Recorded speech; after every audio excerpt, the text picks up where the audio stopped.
गुरु ब्रह्म गुरुर्विष्णु गुरुदेव महेश्वरा गुरु साक्षात् परब्रह्म तस्मै श्री गुरवे नमः। गुरु ब्रह्म गुरुर्विष्णु गुरुदेव महेश्वरा गुरु साक्षात् परब्रह्मं तस्मै श्री गुरवे नमः। ज्ञानमूलं गुरुमूर्तिः पूजामूलं गुरुपादम् मंत्रमूलं गुरुवाक्यं मोक्षमूलं गुरुकृपा ब्रह्म गुरुर्विष्णु गुरुदेव महेश्वरा गुरु साक्षात् परब्रह्मं तस्मै श्री गुरवे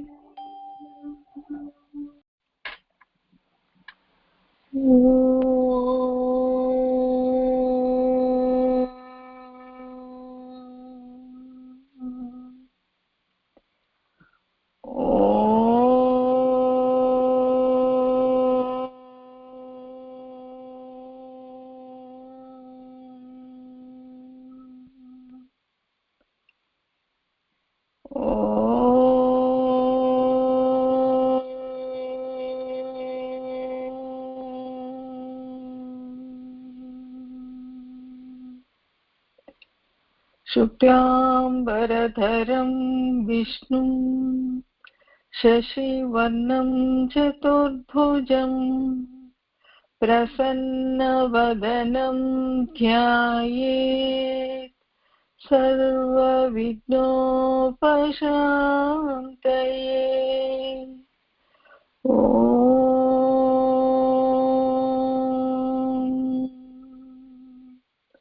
गुरुर्ब्रह्मा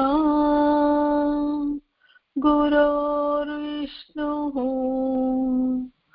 गुरुर्देवो महेश्वरः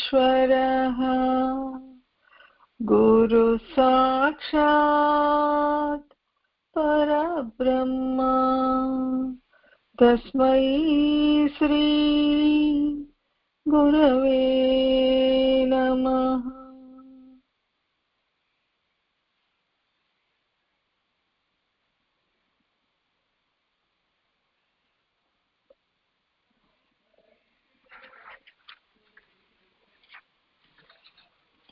ఉపదేశాలలో అండి లాస్ట్ క్లాస్ లో భగవాన్ 12వ శ్లోకం వరకు బోధించారు.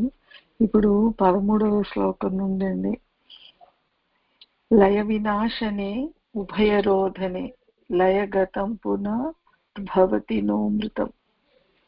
భగవాన్ చెప్తున్నారండి లయము వినాశనము ఇవి ఉభయ విధ రోధనములు. లయము అనగా వృత్తి మాత్రోపసంహారము, వినాశనం అనగా వృత్తి మూలాహంకారణోపసంహారణము. లయము పొందిన మనస్సు అనగా మూల వృత్తి యగు అహంకారము శేషించి ఉండునప్పుడు తిరిగి పుట్టును. అహంకారం ఉండు వరకు అభ్యాస కాలమున సమాధియు ఇతర కాలములలో మనోవ్యాపారమును కలుగుచుండును. నోమృతం అంటే చచ్చిన మనస్సు మరల పుట్టదు. అట్టివాడు నిత్య సమాధి స్థితుడు.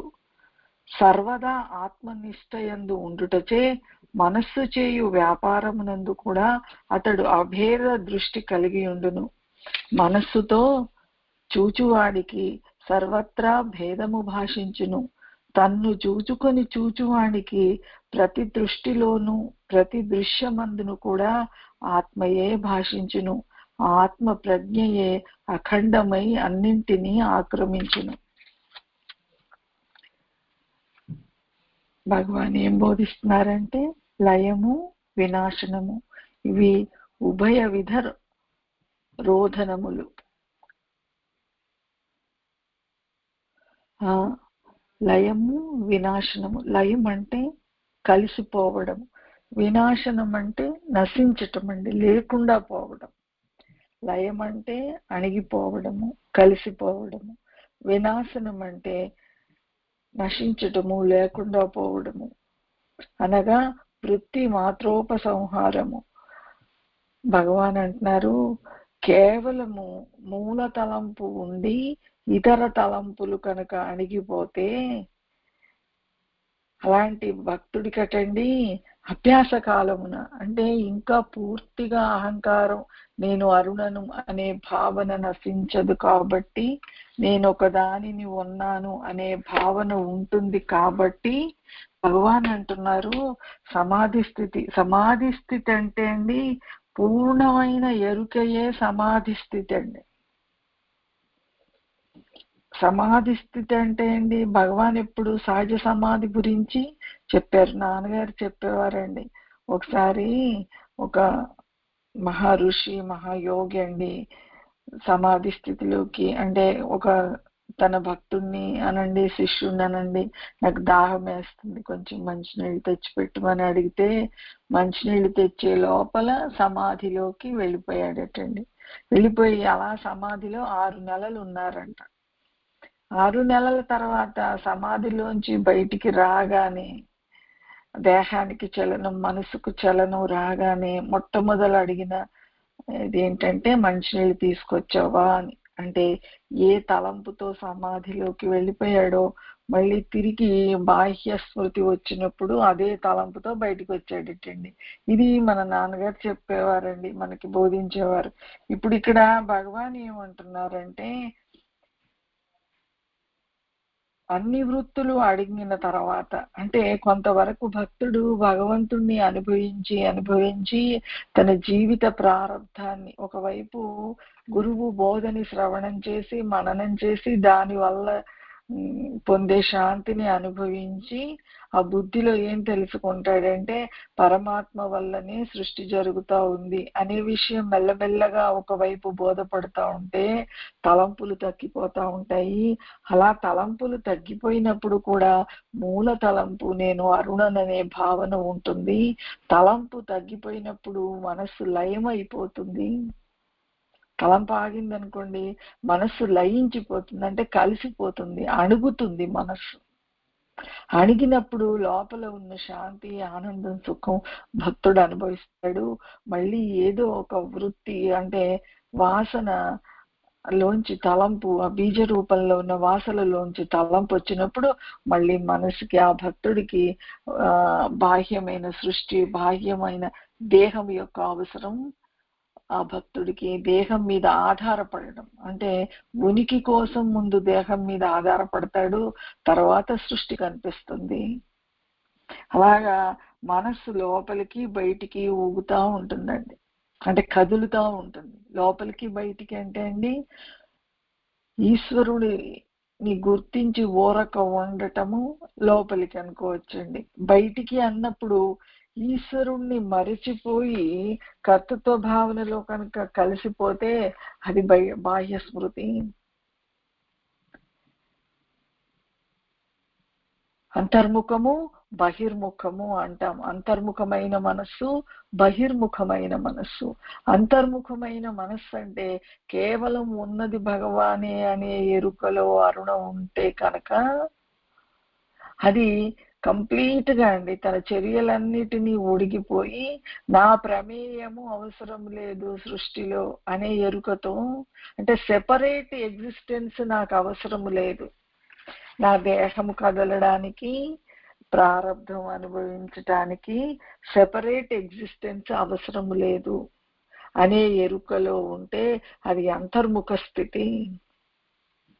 అంటే అంతర్ముఖంగా మనకి ఎవరున్నారు? అంత లోపల అండి మనకి భగవానే. ముఖము అంటే అండి మనిషిని ఇప్పుడు మనం చూడగానే ఏ చూస్తాము? ముఖాన్ని చూస్తామండి. మామూలుగా మన ఎదుటి వ్యక్తిని గుర్తిస్తే ముఖం చూస్తాము. ఇప్పుడు మనకి అంటే గుర్తింపండి, ముఖాన్ని చూసే మనం గుర్తుపడతాం కదా, ఫలాని వాళ్ళు ఫలాని వాళ్ళు ఫలాని వాళ్ళు. ఎవరినైనా ఫేస్ని చూసే గుర్తుపడతాం. అలాగా ఇప్పుడు మన గుర్తింపు ఎవరి ద్వారా మనకు సృష్టిలో అండి? భగవాన్ ద్వారా గుర్తింపు ఎవరైతే కలిగి ఉంటారో, భగవాన్ ఎగ్జిస్టెన్సే నా ఎగ్జిస్టెన్స్ అని, సెపరేట్ ఎగ్జిస్టెన్స్ లేదని గుర్తించి కేవలం భగవాన్ ఎగ్జిస్టెన్స్ తోనే ఐక్యమై ఉంటారో, ఆల్రెడీ ఉంది లోపల నేను ఉన్నాను అనే స్ఫురణ మనకు ఉందండి. అక్కడ ఎవరైతే ఆగిపోతారో అది అంతర్ముఖ స్థితి అండి.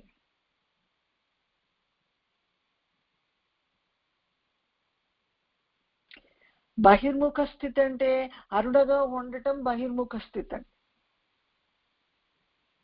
అంతర్ముఖ స్థితి అంటే భగవాన్గా ఉండటం.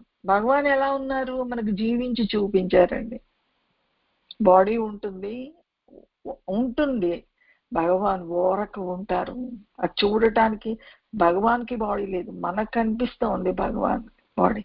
కానీ ఆ బాడీ మీద ఆధారపడి భగవాన్ ఒక్క సెకండ్ కూడా లేరు.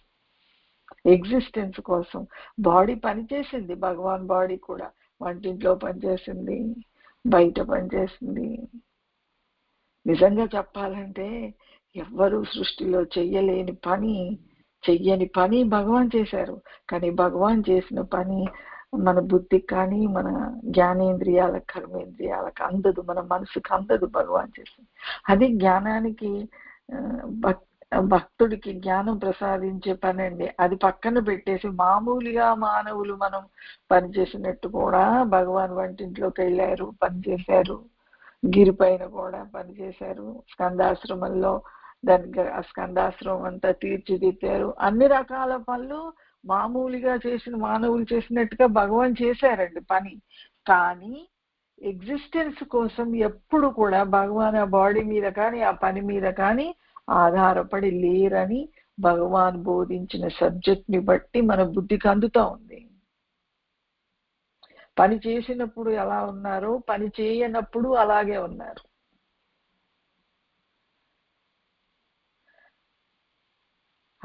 భగవాని దేహము తిరువణ్ణామలైలో అరుణగిరి పైన స్కందాశ్రమంలో ఉన్నప్పుడు కూడా ఎంతో మంది అండి, ఎన్నో కిలోమీటర్లు, 1000 కిలోమీటర్ల దూరంలో ఉన్న భక్తుల్ని కూడా అనుగ్రహించారు భగవాన్. దీన్ని బట్టి భగవాన్ బాడీ కాదని భక్తులకి అనుభవంలో తెలుస్తోంది. నాన్నగారు మనల్ని అనుగ్రహించారు, భగవాన్ కూడా అనుగ్రహించారు. దేశ కాలాలకు అతీతంగా పనిచేశారు. పని చేసినప్పుడు చెయ్యనప్పుడు అండి ఒకే రకమైన ఉనికిని ఎవరైతే అనుభవిస్తారో, దేహం కదిలినా దేహం ఒక చోట పడి ఉన్నా ఆ స్థితి అని అనుభవించమని కదా భగవాన్ మనకు బోధిస్తున్నారు. అయితే మహర్షి ఇక్కడ ఏమంటున్నారంటే, నువ్వు మనస్సు ఉన్నంత కాలం మూల తలంపు నేను అరుణని ఒకదానిని ఉన్నాను అనుకున్నంత కాలము, ఆ బేస్ ఉన్నంత కాలము మళ్ళీ లోపల భగవంతుడిని అనుభవిస్తావు, బాహ్యంగా దేహాన్ని కూడా అనుభవిస్తావు. అంటే ఎలాగా? భగవాన్ని మరిచిపోయి దేహాన్ని కూడా అనుభవిస్తావు. ఆ మరిచిపోయినప్పుడే, ఆ ఏకత్వాన్ని మరిచిపోయినప్పుడే, కర్తృత్వ భావనతో ఉన్నప్పుడే ప్రారబ్ధాన్ని అనుభవిస్తాం.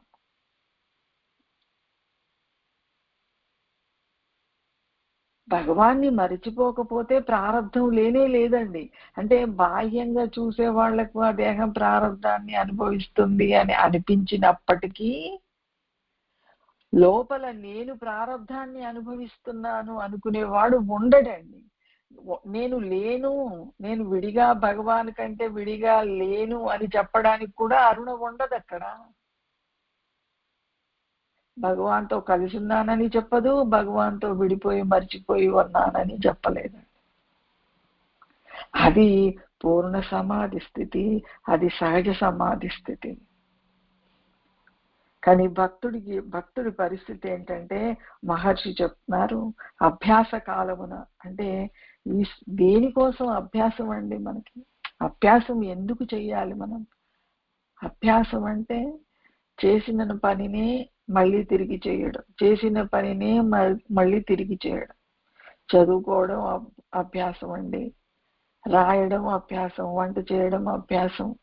ఇలాగా ఏది మనకు రాదో, ఏది అనుభవంలో లేదో అది పొందడం కోసం అభ్యాసం చేస్తాం. అభ్యాసన అంటే సాధన, సాధన అంటే ప్రయత్నము, అభ్యాసం అన్నా ప్రయత్నమే. అందుకని మహర్షి అంటారు, నీకు ప్రయత్నం చెయ్యాల్సిన అవసరం ఉందా లేదా ముందు లోపల చూసుకో. ప్రయత్నము అవసరమా, అది ఎవరికి వాళ్ళకే తెలుస్తూ ఉంటుందండి, అనుభవంలో తెలుస్తుంది. అభ్యాస కాలమున సమాధియు ఇతర కాలములలో మనోవ్యాపారము కలుగుచుండును. ఆ మహర్షి అంటారు, నేను అరుణను కదా నేను ఉన్నాను అనుకున్నంత కాలం ఎంతవరకు ఈ వేరు బుద్ధి మనకు ఉంటుందంటే, మన చేతగాని తనాన్ని మనం ఒప్పుకునేంత వరకు, నేను లేను అనే విషయం, సెపరేట్ ఎగ్జిస్టెన్స్ నాకు లేదు, నా వల్ల ఏమీ జరగదు పూర్తిగా అని ఆ బుద్ధి అంగీకరించినప్పుడు ఆ సెపరేట్నెస్ కరిగిపోతుందండి. అంతవరకు లోపల బ్లిస్ఫుల్నెస్, ఆనందాన్ని అనుభవిస్తూ ఉంటాము. మళ్ళీ అండి ఆ లోపల బీజ రూపంలో ఉన్న వాసన విజృంభించగానే అరుణగా ప్రారంధాన్ని అనుభవిస్తుంటాము. అయితే ఈ టైంలోనే గురువు బోధ మనకి చాలా చాలా అవసరం అండి. అంటే దేహం ప్రాణం నిలవడానికి ఊపిరిని ఎలా కొలమానంగా పెట్టుకొని ఊపిరి ఉందా లేదా పోయిందా అని చూస్తారో, అలాగండి గురు వాక్కు ప్రమాణంగా పెట్టుకుని జీవించాలండి. ఎదుటి వాళ్ళు నా గురించి ఏమనుకుంటున్నారనే విషయం వదిలేయండి, అసలు నా మనసు నా గురించి ఏం జడ్జిమెంట్ చేస్తా ఉందో కూడా నాకు అనవసరం అండి. మైండ్ జడ్జిమెంట్, మన మైండ్ చెప్పే జడ్జిమెంట్ కూడా కరెక్ట్ కాదు. అందుకని భగవాన్ ఏమంటున్నారంటే, చచ్చిన మనస్సు మరల పుట్టదు, నువ్వు చచ్చిపో అంటే, ఇప్పుడు మనస్సే మూల తలంపే నేను అనుకుంటున్నాను కదా, మూల తలంపును చంపేయి. అయితే నాన్నగారు ఎన్నోసార్లు చెప్పేవారు, భగవాన్ ఎన్నోసార్లు బోధించారు, తనని తాను చంపుకుంటుందా. అయితే ఇక్కడ చావుకి ఎలా చచ్చిపోవాలంటే, మనము మూల తలంపులో ఉన్నది అరుణ కాదు, మూల తలంపులో ఉన్న శక్తి భగవాన్ అని గుర్తిస్తే, పూర్తిగా మూల తలంపులో శక్తి భగవాన్ అని గుర్తిస్తే అప్పుడు అరుణకి ఎగ్జిస్టెన్స్ పోతుందండి, అరుణ డిసపియర్ అవుతుంది. ఇప్పుడు మూల తలంపే భగవాన్ అయినప్పుడు ఎవడి వాసన, ఎవడి ప్రారంభం, ఎవడి గుణాలు, ఎవడి దోషాలు, ఎవడి మంచి, ఎవడి చెడు, అరుణను డిసపియర్ చేయాలి. అరుణ ఉండి భగవాన్ని కనుక్కోవడం కాదు, అరుణే డిసపియర్ అయిపోవాలి. నిజంగా అరుణ లేదు, లేని అరుణను ఉంది ఉంది ఉంది ఉంది అనుకుంటున్నాము.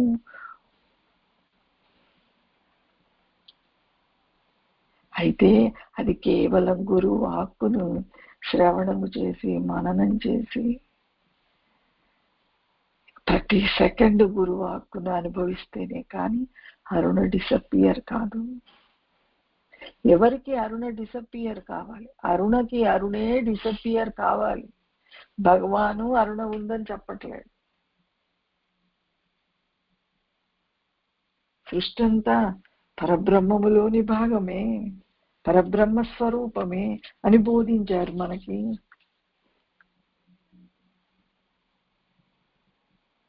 ఇది ముందు గుర్తించిన తర్వాత ఆ దేహానికి ఒక పేరు పెట్టి గుర్తిస్తున్నారు అరుణ అని. ఆ దేహం ఆడడానికి భగవాన్ శక్తి ఉపయోగపడతా ఉంది అని అనుభవంలో తెలుస్తుందటండి.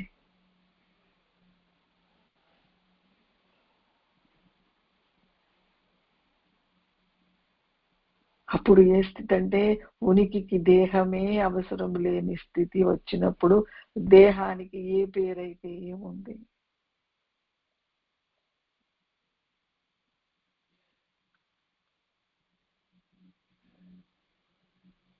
మూల వృత్తి అహంకారము నశించిన మనసు మరల పుట్టదు, అట్టివాడు నిత్య సమాధి స్థితుడు, సర్వదా ఆత్మనిష్టయందు ఉంటాడు. ఎప్పుడు అండి కర్తృత్వ భావం పూర్తిగా పోయి ఎవరన్నా ఈ సృష్టి అంతా కలిసి మన మీద ఉమ్మేసిన ఆ ఉమ్మిలో మనం కొట్టుకుపోయినా చలనం ఉండదు. ఇది భగవానే, ఇది భగవానే, ఇది భగవాన్. అయితే ఆ స్థితి రావడానికంటే ముందే అలాంటి ప్రారంధం పెడతాడు ఈశ్వరుడు.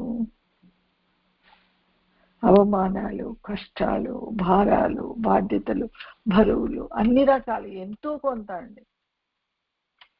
ఈ సృష్టిలో 100% సుఖంగా ఉన్నాము అని చెప్పినవాడు లేడు, 100% దుఃఖంగా ఉన్నామని చెప్పినవాడు లేడు. సుఖ దుఃఖాల మిశ్రితం జీవితము.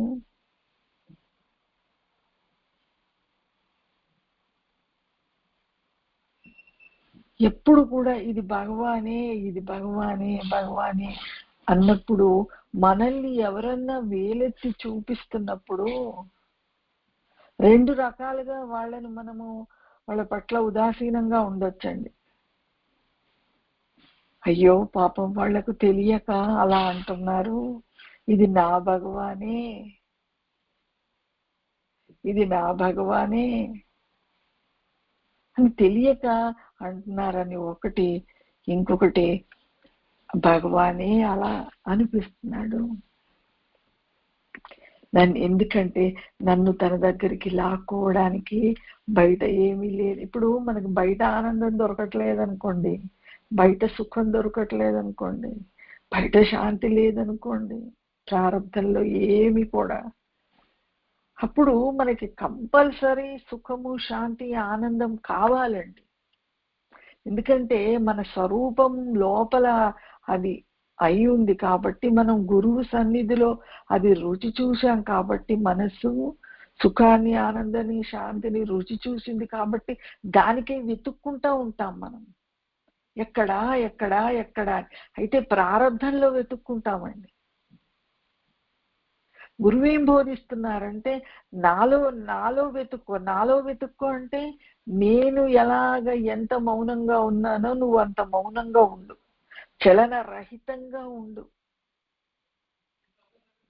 ఏమి జరిగినా సృష్టిలో హృదయంలో ఉన్న పరబ్రహ్మము, పూర్ణ శక్తితో ఉన్న పరబ్రహ్మము మౌనంగా ఉంటుందండి. దాని సమక్షంలోనే, దానిలోనే మంచి చెడు అన్ని జీవుడు ఆచరిస్తున్నప్పటికీ, జీవుడు అనుభవిస్తున్నప్పటికీ తొణకదు, బెణకదు, పరబ్రహ్మము మౌనంగా ఉంటుందండి. అది ఎంత మౌనంగా, బ్యాలెన్స్డ్గా, స్థితప్రజ్ఞ కలిగి ఉన్నదో పరబ్రహ్మము, గురువు భగవాన్ ఎలా ఉన్నారు. నువ్వు భగవాన్ ఏం చెప్తున్నారంటే పూర్ణంగా నువ్వు నన్ను గుర్తిస్తే కనుక నువ్వు అలా ఉండగలవు. నీ లక్షణం కూడా అదే.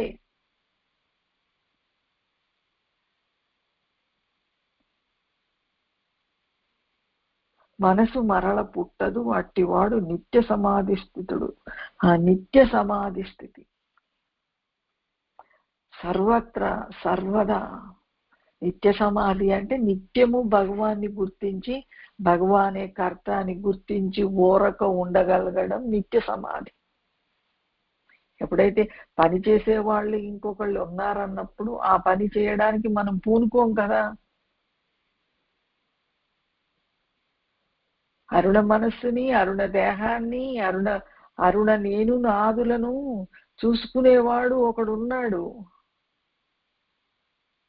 అరుణ యొక్క అవసరం లేదక్కడ.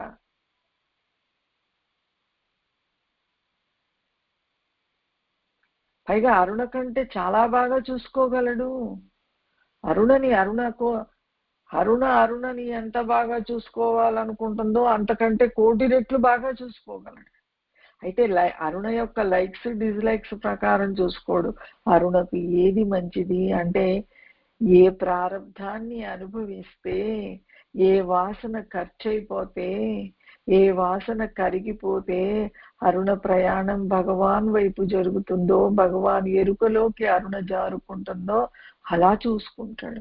అలా చూసుకుంటున్నప్పుడు కొంత ప్రారంధం మనకు సమ్మెట దెబ్బల్లాగా తగిలొచ్చండి, అనిపించొచ్చు అరుణకు తెలియక. కానీ అవి సమ్మెట దెబ్బలు కాదు. నా భగవాన్ బాహువుల్లో నన్ను పెట్టి నొక్కుతున్నాడు. అంటే బాడీని కాదండి, మనసుని కరిగించటం, నా చేత గుర్తింప చేయడం కోసం ఇది భగవానే అని. ఆ గుర్తింపు వస్తే అది ఎంత మధురంగా ఉంటుందో.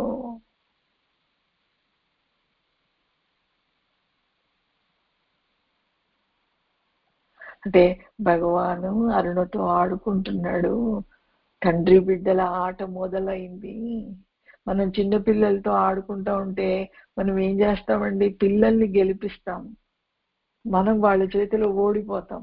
అయితే పిల్లలు ఏమనుకుంటారంటే, నాన్న అమ్మ నాన్న నా చేతిలో ఓడిపోయారు, నేనే గెలిచాను అనుకుంటారు. వాళ్ళ ఆనందం చూసి మనము ఆనందపడతాము. అలాగా భగవాను భక్తుడిని గెలిపించి భక్తుడి చేతిలో ఓడిపోతాడు. ఓడిపోవడం అంటే తనను తాను అర్పణ చేసుకుంటాడు భక్తుడికి. భక్తుడి బుద్ధి గ్రహిస్తుంది, భగవాన్ వ్యాపకత్వాన్ని గుర్తిస్తుంది, భగవాను ఉనికిని గుర్తిస్తుంది. అప్పుడు భగవాన్ మురిసిపోతాడు. అమ్మయ్య, నా బిడ్డ చివరి మజిలీ చేరుకుంది. ఇంకా జనన మరణ చక్రాల్లోకి వెళ్లాల్సిన పని లేదు, నా నుంచి దూరం కాదు ఇంకా అని భగవాన్ మురిసిపోతారు. కాబట్టి ప్రారంభంలో వచ్చే ప్రతి ఘటన భగవాన్ మనతో ఆడుకునే ఆట అండి. అలా కనుక గుర్తిస్తే వాడు సర్వత్రా సమాధిస్థితుడై ఉంటాడు. అంటే మూల తలంపులో ఉన్న శక్తి భగవాన్ అని గుర్తించటమే సర్వత్రా సమాధి. అక్కడే కర్తృత్వ భావన పోతుంది, అక్కడే వేరుతనం పోతుంది. అదే ఆత్మనిష్ట. మూల తలంపును ఏదో చేసేయడం కాదు, ఉన్న మూల తలంపులో ఉన్నది భగవాన్ అని ఉనికి భగవాన్ అని గుర్తించటం.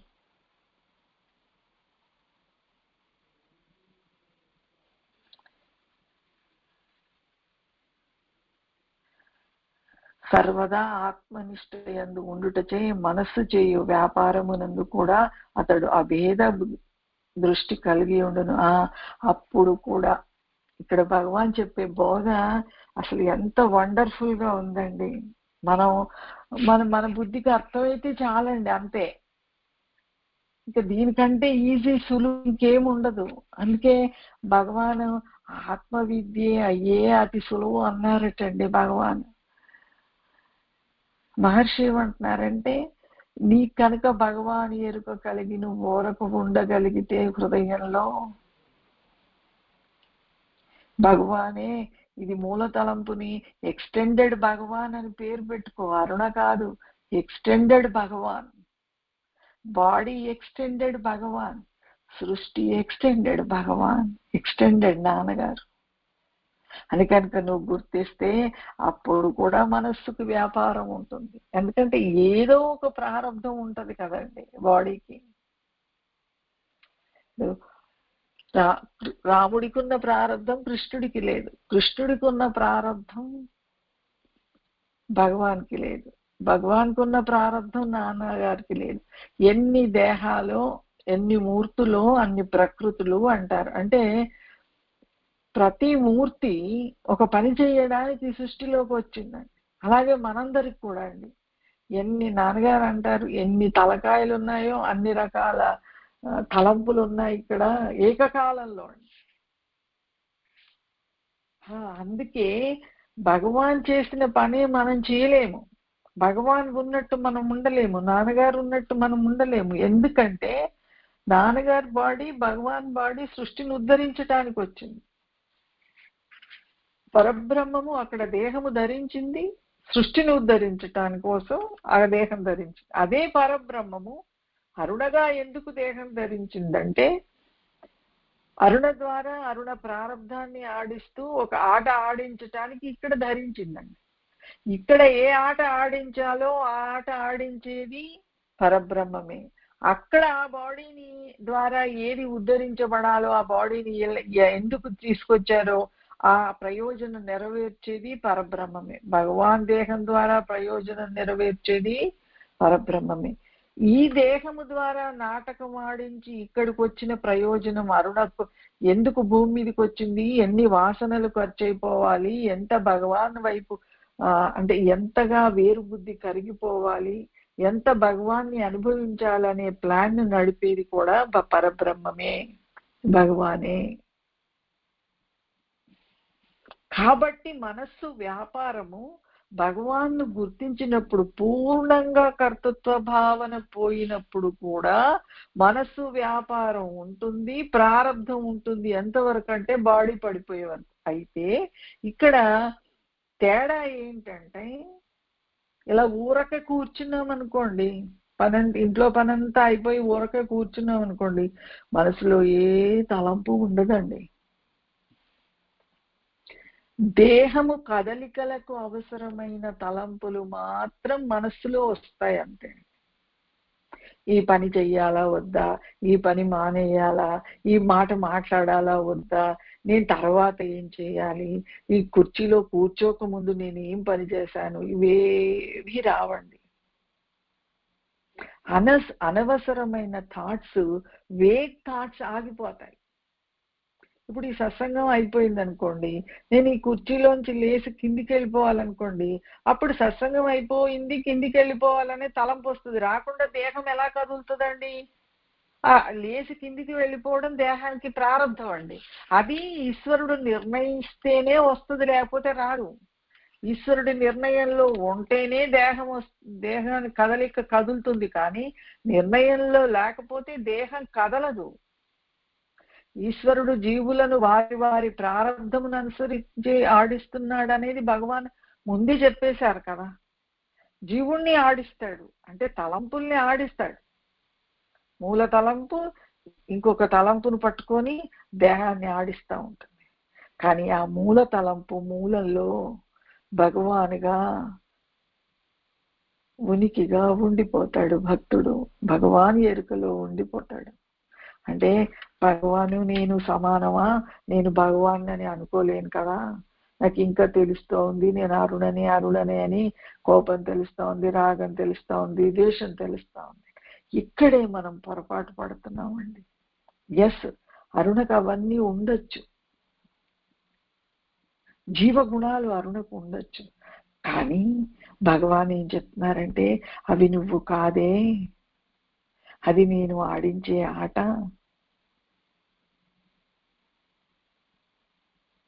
నేను ఏదైతే అయి ఉన్నానో అది నువ్వు. ఇక్కడ భక్తుడికి ధైర్యం అంటే అవి నేను కాదని తోసేయడానికి మనకి పూర్ణ విశ్వాసమైన ఉండాలి, లేక గుండె ధైర్యం ఉండాలండి.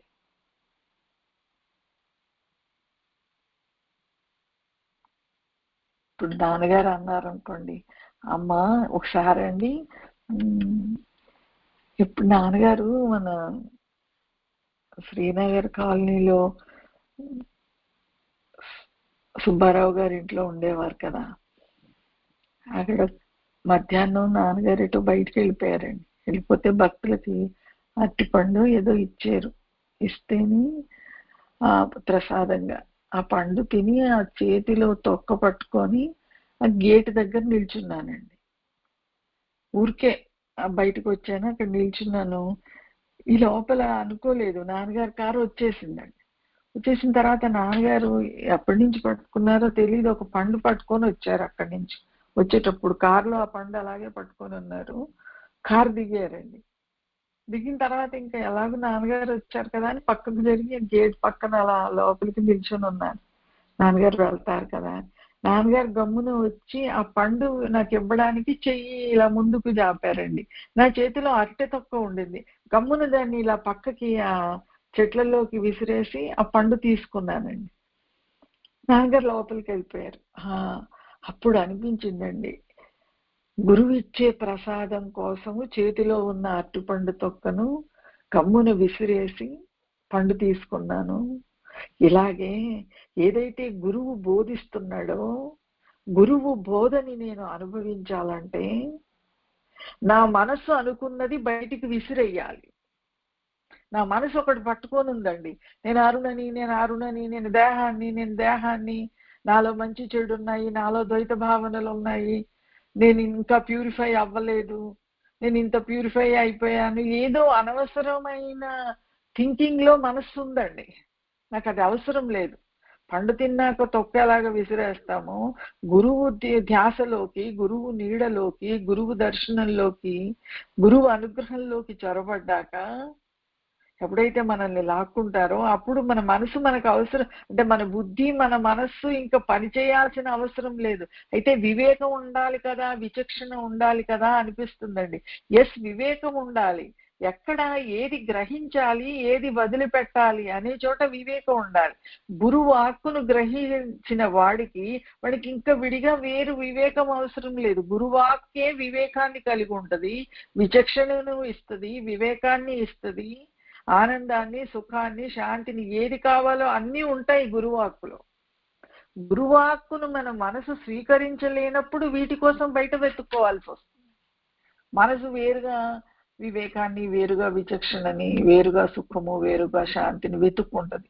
ఏ భక్తుడైతే గురువాక్కే తన ఊపిరిగా పట్టుకుంటాడో వాడికి ఇవేమీ అక్కర్లేదు, వేరుగా అక్కర్లేదు, గురువాక్కులో ఉంటాయి కాబట్టి. గురువాక్కుని ప్రాక్టీస్ చేసేవాడికి ఇవన్నీ ఆటోమేటిక్ గా వచ్చేస్తాయండి. వివేకము, విచక్షణ, వైరాగ్యము, ప్రేమ. అందుకని మహర్షి అంటున్నారండి, సర్వదా ఆత్మనిష్టయందు ఉండుటచే మనస్సు చేయు వ్యాపారమునందు కూడా అతడు అభేద దృష్టి కలిగి ఉండను. అప్పుడు కూడా మనసు వ్యాపారం చేస్తుంది, దేహం కదులుతుంది. నాన్నగారు కూడా చెప్పేవారు కదా, ఫ్యాన్ స్విచ్ ఆఫ్ చేయగానే ఫ్యాన్ తిరగడం ఆగదమ్మా, కాసేపు తిరిగి ఆగుతుందని. అలాగే లోపల నువ్వు గురువుని అనుభవిస్తున్నప్పుడు నా గురువే ఉన్నది, నా గురువే అని బుద్ధిలో నిర్ణయించుకున్నప్పుడు కూడా ప్రారంధం ఉంటుందండి దేహానికి. ప్రారంధం ఉన్నంతసేపు తలంపులు వస్తాయి. ఎందుకంటే తలంపు డ్రైవర్ అండి. డ్రైవింగ్ సోర్స్ థాటే, బాడీకి డ్రైవింగ్ సోర్స్ థాటే. థాట్ లేకుండా బాడీ కదలదు. అంటే భగవాన్ పాతాళగోలో 6 నెలలు ఉన్నారు కదా, మనం అలా ఉండక్కర్లేదా అంటే ఇక్కడే ఆ దేహ ప్రారంభం, అది దేహ లోకాన్ని ఉద్ధరించడానికి వచ్చిన దేహము, మనది వాసనలు అనుభవించటానికి వచ్చిన దేహం అండి. దానికి దీనికి అనుకరించుకోకూడదు మనం. భగవాన్ దాకా ఎందుకండి, ఇద్దరి దేహాలు ఏవి, తల్లి బిడ్డలైనా, తండ్రి కొడుకులైనా, భార్యాభర్తలైనా, ఇద్దరి దేహ ప్రారంభాలు ఒక రకంగా ఉండవు. అలాంటప్పుడు జ్ఞాని దేహం అనుభవించిందే మనం అనుభవించాలి అనుకోవడం పొరపాటండి. అది రాంగ్ అండర్స్టాండింగ్ అండి. అంటే నాకు నాన్నగారు ఇచ్చినంత వరకు ఖచ్చితంగా అండి అది రాంగ్ అండర్స్టాండింగ్. భగవాన్ ఎవరైనా భక్తులు కూడా ఒకసారి భగవాన్ ఎవరు చెప్తే ఎన్ని అవర్స్ కదలకుండా కూర్చున్నాము భగవాన్ ఎదురుగుండా, ఎంత బ్లిస్ఫుల్ గా ఉండిందో అన్నారండి. అప్పుడు అనిపించింది, భగవానా వాళ్ళు ఎంత గొప్ప భక్తులో కదా నీకు, ఎంత గొప్ప భక్తులైతే ఇంకో తలంపు రాకుండా అలా కదలకుండా కూర్చున్నారు అంత స్థిరంగా నీ ఎదురుగుండా. నేను అలా కూర్చోలేకపోతున్నాను కదా భగవానా అంటే భగవాన్ అన్నారు, కూర్చున్నది ఎవరు? దేహము. దేహాన్ని ఏది నడుపుతుంది? ప్రారబ్ధం నడుపుతుంది. ప్రారబ్ధాన్ని ప్రేరేపించేది ఎవరు? మనస్సు. మనస్సును ప్రేరేపించేది ఏ శక్తి? భగవాన్ శక్తి, పరబ్రహ్మ శక్తి. మనస్సు కంటే ఉచ్చతరమైన శక్తి. మరి నీకు అలా ఉండాలని ఉంటే నువ్వు అలా కోరుకో, నేను వద్దనట్లేదు.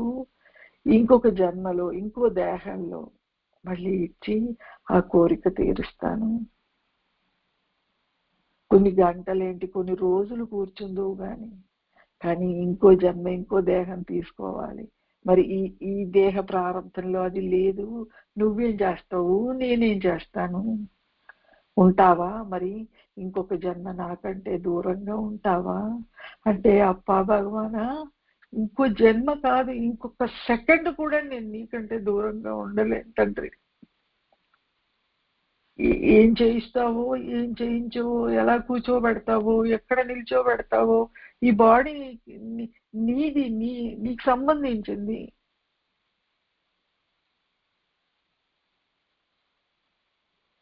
అంటే ఒక రకంగా సూక్ష్మమైన అహంకారం అండి. నేను ఇంత సాధన చేస్తున్నాను, ఇలా చేస్తున్నాను, ఇంత ధ్యానం చేస్తున్నాను, ఇలా ఉండగలుగుతున్నాను, నా బాడీని నేను మర్చిపోయి ఉండగలుగుతున్నాను. ఎందుకు మర్చిపోవాలి? దేహం అది కూడా భగవాన్ సృష్టే కదా, ఎందుకు మర్చిపోవాలనుకుంటున్నావు? ఇప్పుడు మన నాన్నగారి దగ్గర నాన్నగారు పళ్ళు తోముకొని పెట్టుకునే బాక్స్ ఉండేది, నాన్నగారు టవెల్ ఉండేది, నాన్నగారి చెప్పులు ఉండేవి. నాన్నగారికి సంబంధించిన ఏది కూడా ఒక్క సెకండ్ అది పట్టుకోవాల్సిన అదృష్టం మనకి ఇస్తే నాన్నగారు ఎంత వైభవంగా ఫీల్ అయ్యేవాళ్ళం, మనం ఎంత అపురూపంగా పట్టుకునే వాళ్ళం దాన్ని. అండి ఇప్పుడు ఈ బాడీ కూడా అలాగే, నాన్నగారు బాహ్యంగా వేసుకున్న పాదరక్షలు కాదు, నాన్నగారి బట్టలు, నాన్నగారి టవల్ అవి మాత్రమే కాదు నాన్నగారికి సంబంధించిన వస్తువులు. ఈ దేహము నాన్నగారికి సంబంధించిన వస్తువే, ఈ మనస్సు, ఈ తలంపులు నాన్నగారికి సంబంధించిన వస్తువులే. ఉన్నదంతా నా గురువుకు సంబంధించిందే ఇదంతా. ఎంత అపురూపం అండి ఇది. భగవాన్ గా, నాన్నగారిగా దీన్ని గుర్తించటమే ఆలస్యం అండి. గుర్తించాలి, గుర్తించాలి, గుర్తించాలి. ఆత్మసత్యము, జగత్ మిథ్య అని చెప్పి, ఆత్మగా జగత్తు కూడా సత్యమే. అందుకని మనస్సు చేయు వ్యాపారమునందు కూడా అతడు అభేద దృష్టి కలిగి ఉండును. మనస్సుతో చూచువానికి సర్వత్రా భేదము భాషించును.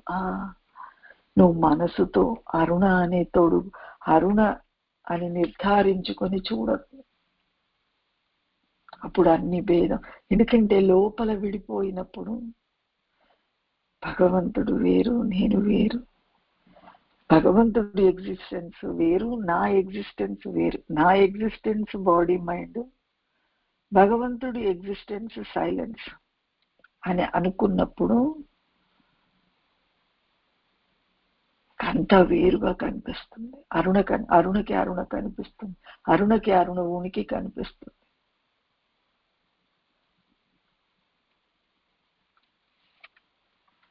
అభేద దృష్టితో చూడు. ఎక్స్టెండెడ్ భగవాన్, ఎక్స్టెండెడ్ భగవాన్.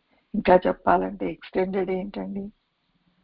సముద్రంలో అల వచ్చి అల లోపలికి వెళ్ళిపోతే ఎక్స్టెండెడ్ సముద్రం అని పిలవం కదా, సముద్రమే అంటాము.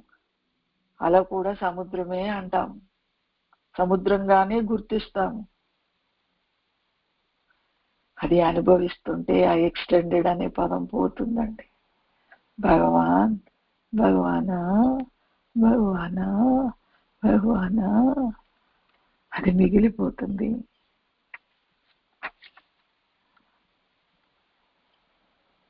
తన్ను చూసుకొని చూసువానికి ప్రతి దృష్టిలోనూ ప్రతి దృశ్యమందును కూడా ఆత్మయే భాషించును. భగవాన్ ఇంకేమంటున్నారంటే, ముందు నిన్ను నువ్వు చూసుకో. నువ్వు ఏదై ఉన్నావని అంటే, నిన్ను నువ్వు చూసుకో అంటే మన మనసు అంటది, నాకు అనుభవంలో లేదు కదా, నన్ను నేను చూసుకున్నప్పుడు నాకు తలంపులు మనసు దేహమే కనిపిస్తున్నాయి. అవ్వ అలా ఎలా అనగలవు? నిన్ను నువ్వు చూసుకున్నప్పుడు నీ గురువు కనిపించట్లేదా? పోనీ దేహం కనిపిస్తుంది, మనసు కనిపిస్తున్నాయి, వాటితో పాటు గురువు కూడా కనిపిస్తున్నాడు కదా. నువ్వు దేనికి ఉనికిని ఇవ్వాలనుకుంటున్నావు? అప్పుడు ప్రశ్నించుకో. అరుణకి ఉనికిని ఇవ్వాలనుకుంటున్నావా? భగవాన్కి ఉనికిని ఇవ్వాలనుకుంటున్నావా? నీ గురువుకి ఉనికిని ఇవ్వాలనుకుంటున్నావా? నువ్వు అరుణను తీసేసి తోసేసి ఏదో చేసేయాల్సిన అవసరం ఏమీ లేదు. జస్ట్ నువ్వు అంతే గురువును గుర్తించు అంతే. ఇప్పుడు ఒక 100 మంది 1000 మంది ఉంటారనుకోండి, దాంట్లో మనకు కావలసిన వాళ్ళు, మనకు అతి ప్రియతమైన వాళ్ళు ఎవరన్నా గుంపులో ఉన్నారనుకో, మనం అందరినీ తోసుకొని తోసుకొని తోసుకొని తోసుకొని తోసుకొని వాళ్ళ దగ్గరికి వెళ్ళిపోతాం కదా, అయితేనే వాళ్ళని చేరుకోగలం కదా. అలాగా ఇప్పుడు అరుణ మూల తలంపు, ఇతర తలంపులు, అరుణ గుణాలు, అరుణ నేనులు, అరుణనాదులు అన్నీ నీకు కనిపిస్తున్నాయి. కానీ ఆ మధ్యలో గురువు కనిపించట్లేదా? కనిపించకపోతే మనం భక్తులం ఎలా అవుతాము? డెఫినెట్ గా అందరికీ కనిపిస్తున్నారు నాన్నగారు. కనిపిస్తున్నారంటే నువ్వు వాటిని ఏమీ చెయ్యకు. నాన్నగారిని పట్టుకో, నాన్నగారిని పట్టుకో, ఆయన పాదాలని పట్టుకో, ఆయన వాక్కుని పట్టుకో, ఆయన రూపాన్ని పట్టుకో.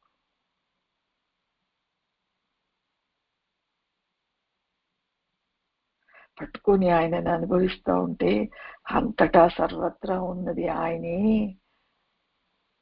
అదే నేనై ఉన్నాను. ఆ నాన్న ఉనికి నా ఉనికి అని నీకు అనుభవంలో తెలుస్తుంది అంటున్నారు భగవాన్ అండి. తన్ను చూసుకొని చూసిన వాడికి, తన్ను చూచుకొని చూచువాడికి ప్రతి దృష్టిలోనూ ప్రతి దృశ్యమందు మొత్తం ఇంకా జీవితం అంతా అంటే చెప్పకుండా చెప్తున్నారు, రాధలాగా ఉంటావు, రాధలాగా ఉంటావు.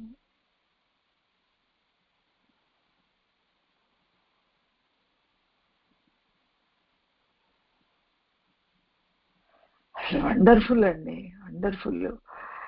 అభేద స్థితి వండర్ఫుల్ అండి. ఆ ప్రేమ,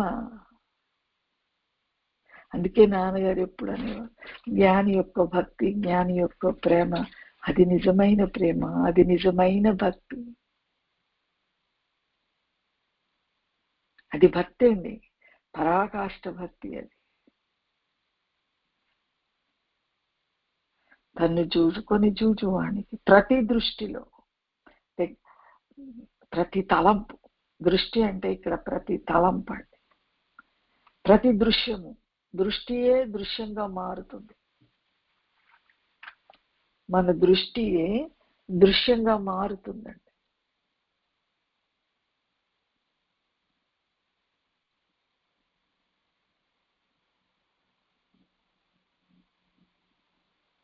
తలంపే అంటే ఒక చిత్రకారుడి చేతిలో కుంచే ఒక బొమ్మను ఎలా గీస్తుందో, ఈ తలంపు గురువు అనే చిత్రకారుడి చేతిలో కుంచే అండి. కుంచే అంటే చేతిలో పట్టుకొని డ్రాయింగ్ తీస్తారు కదా, దాన్ని కుంచే అంటామండి. ఇన్స్ట్రుమెంట్ అది బ్రష్ లాగా ఉంటుంది.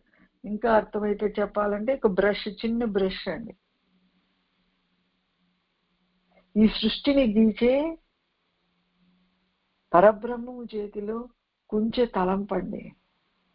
ఆ తలంపు బాహ్యంగా అరుణగా దృశ్యమవుతుంది, ఒక దేహాన్ని, ఒక రూపాన్ని గీసింది. గీసి మళ్ళీ దానిలో ప్రాణశక్తిగా ఆడుతూ ఉంది.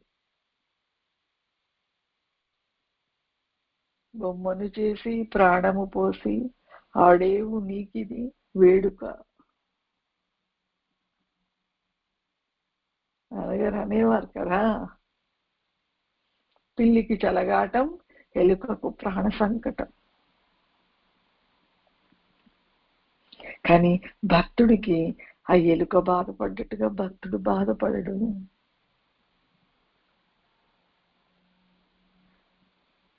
తనతో తానే ఆడుకుంటూ పిల్లి ఎలుకను చూడడు, ఇంకా ఒక పిల్లిని మాత్రమే చూస్తాడు. ఎలుకకు ఉండదు అక్కడ. ఇంకా అంటే పరబ్రహ్మము తనతో తాను ఆడుకుంటా ఉంది. అందుకే అది దృశ్యంగా మారుతుంది. తన్ను చూచువాడికి ప్రతి దృష్టిలోనూ, ప్రతి దృశ్యమందు, ప్రతి తలంపు, ఆ తలంపు అనే కుంచ, ఆ తలంపు దేహాన్ని రూపొందిస్తుందండి. నేను అరుణని అనే తలంపు అరుణ దేహాన్ని రూపొందిస్తుంది. అది దృశ్యం అవుతుంది. అయితే అది కూడా ఆత్మగా భాషిస్తుంది భక్తుడికి.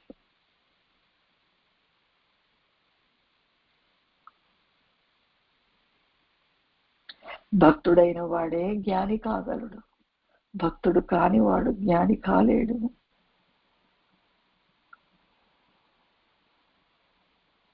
భక్తి పరాకాష్ఠలో ఉన్నప్పుడు, తనను తాను మరిచిపోయే ప్రేమ భక్తి గురువు పట్ల ఉన్నప్పుడు, తన ఉనికిని తాను పూర్ణంగా మరిచిపోయినప్పుడు, తన సెపరేట్నెస్ ని తాను పూర్ణంగా, ఉనికిని ఇన్ ద సెన్స్ అరుణ ఉనికిని అరుణ మరిచిపోయినప్పుడు అది భక్తికి పరాకాష్ఠ అండి. అప్పుడు ప్రతి దృష్టిలో, ప్రతి దృశ్యంలో భగవాన్ ఆత్మయే భాషించును. నువ్వేం చెయ్యక్కర్లేదు. అప్పుడు సాధనతో పని లేదు. ఇంకా అప్రయత్నరహితంగా, ప్రయత్నరహితంగా, అప్రయత్నంగా నేను నేను నేనే నేను అని భగవాన్ భాషిస్తారు నీ లోపల. అప్పుడు మౌనము సిద్ధిస్తుంది. అది సమాధి స్థితి. అది ఊరక ఉండటం.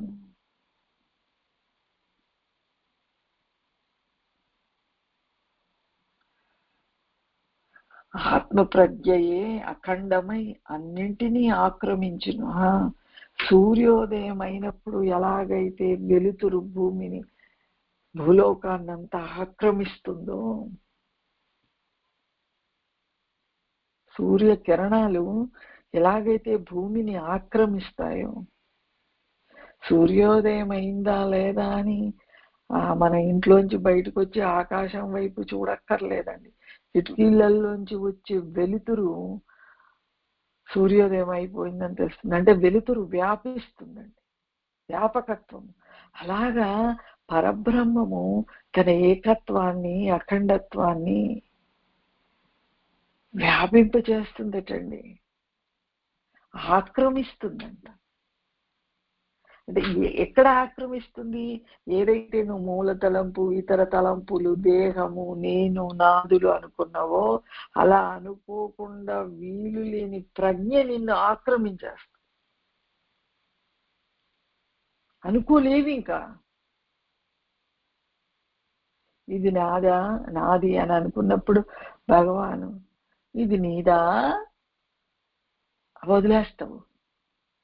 చటక్కన చేతిలోంచి, అంటే చేతిలో ఉన్న వస్తువు ఎలా జారేస్తాం. ఒకవేళ అడిగామనుకోండి, ఇప్పుడు మనం మామూలుగానే ఎవరికన్నా వస్తువు మన చేతిలోకి వచ్చినప్పుడు ఇది మీదా అండి అన్నప్పుడు అయ్యో పొరపాటుగానే చేతిలోకి వచ్చిందని వదిలేస్తాం కదా. ఎవరి వస్తువైనా మన చేతిలోకి వచ్చినప్పుడు కాదండి అని ఎలాగైతే చేతుల్లోంచి వదిలేస్తామో, ఇచ్చేస్తామో రిటర్న్, అలాగా మూల తలంపు, ఇతర తలంపులు, దేహము, సృష్టి, ఇంక ఏది ఉంటే అది, నీకు ఏది కనిపించినా ఇది ఉంది అని రూపము, నామము, గుణము ఎక్కడ ఉందో అక్కడంతా కూడా భగవాన్ ఆక్రమించేస్తాడటండి. భగవాన్ యొక్క ప్రజ్ఞ. మనం అర్థం పంపడం కోసము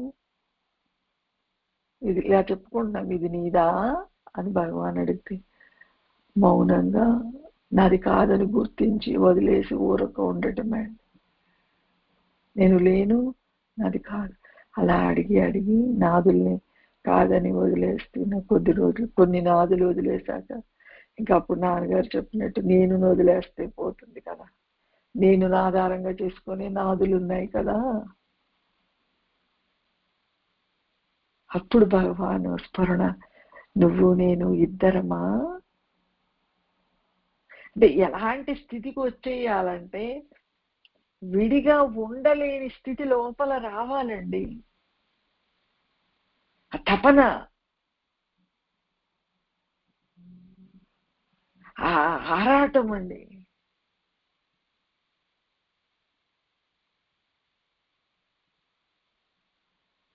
ఇక్కడ ఇంకా ఏ పదం ఆడినా సరిపోదు, ద్వంద్వానికి సంబంధించిన పదాలు భాష సరిపోదండి.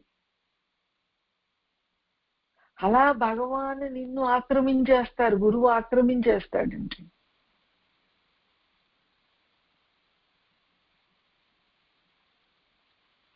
హృదయ కుహర మధ్యే కేవలం బ్రహ్మమాత్రం అహమహమితి సాక్షాదాత్మరూపేణ భాతి హృది విసమనసా స్వం చిన్వతా మధ్యతావా పవనచలనరోధాత్ ఆత్మనిష్టో భవత్వం. గురురూపమో గిరిరూపమో శ్రీనాన్న పాదమే మాకు శరణ్.